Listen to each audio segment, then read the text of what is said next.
Hi everyone! Welcome to my channel, and for today's video ay magluluto tayo ng sayote na may hipon.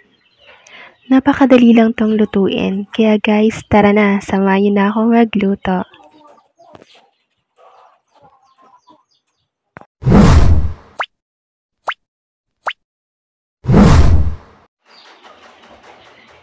Ayan, maglagay na tayo ng mantika sa ating paglulutuan. At kapag mainit na ito, ilagay na natin ang hiniwang bawang. Ang apoy natin ay nasa katamtaman lamang para hindi masunog ang bawang. Maglagay na rin tayo ng hiniwang sibuyas. Ang ginamit natin dito ay puting sibuyas. Gisayin lamang natin yan ng 1 minuto.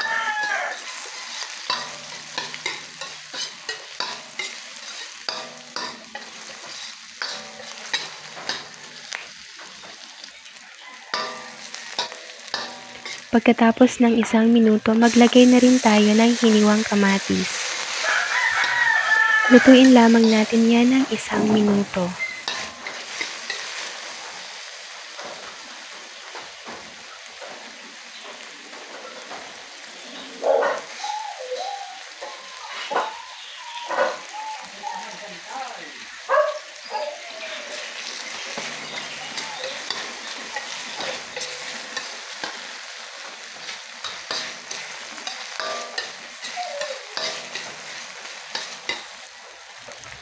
Lagyan na din natin ng kaunting asin.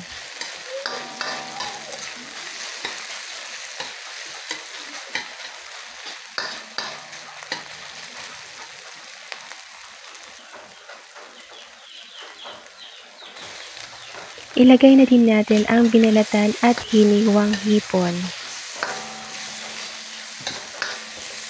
Gisayin lang natin yan ng 2 minuto.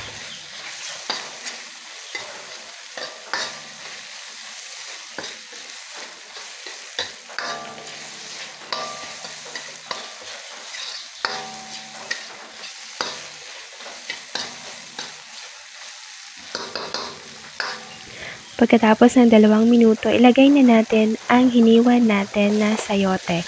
Binalatan muna natin ito bago hiniwa. Hiniwa lang natin ito into cubes. Gisayin lang natin yan ng 2 minuto.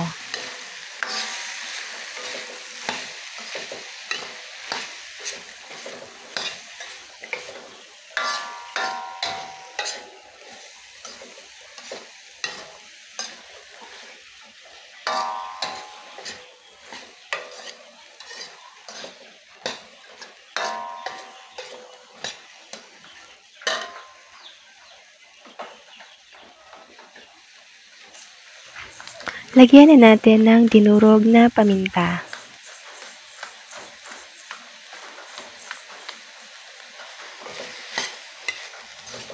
At haluin natin.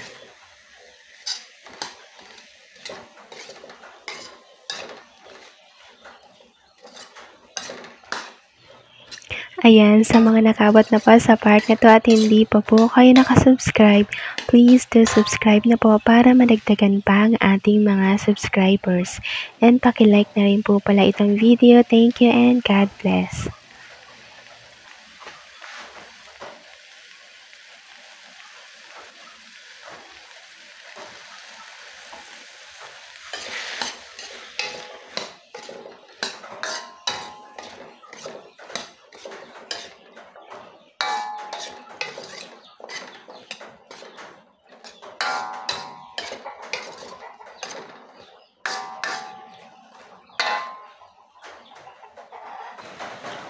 Lagyan na rin natin ito ng pampalasa.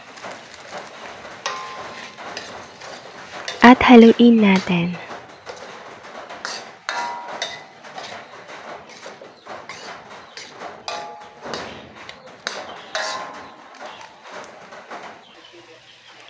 Lagyan din natin ng kaunting asin. At haluin natin ito.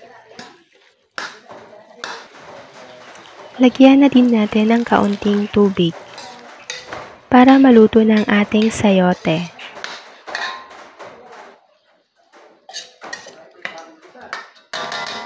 Takpan at lutuin natin ito ng 4 na minuto.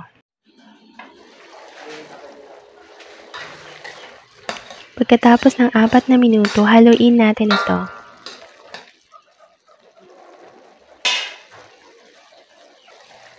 Tikman na natin kung okay na ang lasa. Kung kulang pa sa asin, maglagay na lang din tayo. Ayan guys, tapos na tayo magluto. I-off na natin ang apoy at iserve na natin ito habang mainit pa with rice. Ayan guys, napakadali lang talaga lutuin ang sayote na may hipon. Ayan, ito na guys ang ating sayote na may hipon. Kain na tayo.